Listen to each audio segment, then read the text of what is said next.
आगे बढ़ेंगे और खबर शामिल करेंगे लाहौर से हमारे स्टाफ रिपोर्टर फहद अली की रिपोर्ट के मुताबिक, जहां पर मारूफ एंकर पर्सन आयशा जहांजेब पर उसके शौहर ने तशद्दुद किया है और शौहर का 2 रोज़ा जिस्मानी रिमांड मंजूर कर लिया गया है। इस हवाले से मजीद तफसीलात से आगाह करेंगे हमारे स्टाफ रिपोर्टर फहद अली। जी फहद, आगाह कीजिएगा, इस हवाले से क्या तफसीलात हैं आपके पास? हाँ जी बिल्कुल मिस, आयशा जहांजेब तशद्दुद केस, शोहर का 2 दिन का जिस्मानी रिमांड मंजूर। सूबाई दारुल खिलाफा लाहौर के मकामी अदालत ने मशहूर एंकर पर्सन आयशा जहांजेब को घरेलू तशद्दुद का निशाना बनाने के केस में इसके शोहर हारिस को 2 दिन का जिस्मानी रिमांड मंजूर कर लिया है।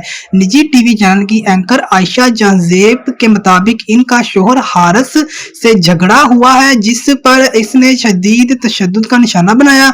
आयशा ने तिबी मुआयने के बाद शोहर के खिलाफ जान से मार देने के दफात के तहत थाना सरवर रोड में मुकदमा दर्ज करवाया। FIR के मतन में आयशा जहांजेब ने कहा है कि खावंद मुझे और बच्चों को तशद्दुद का निशाना बनाता रहा है, अब तशद्दुद करके मुझे शदीद जख्मी कर दिया है, जिस पर पुलिस ने मुकदमा दर्ज करके मुलजिमान को गिरफ्तार कर लिया है। आयशा जहांजेब के गिरफ्तार शोहर को कैंट कचहरी लाहौर की अदालत में पेश किया गया है। पुलिस ने मुलजिम हारिस को गिरफ्तार करके अदालत से 2 रोजा जिस्मानी रिमांड मंजूर कर लिया है। कैमरामैन टीम के साथ फहद अली, MB न्यूज लाहौर। बहुत शुक्रिया फहद अली, आप हमें तफसीलात से आगाह कर रहे थे। MB न्यूज के डिस्ट्रिक्ट बुलेटिन से फिल वक्त के लिए इतना ही। मजीद न्यूज और अपडेट्स के लिए देखते रहिए MB न्यूज, क्योंकि MB न्यूज है मिलियंस ब्रॉडकास्टिंग न्यूज नेटवर्क।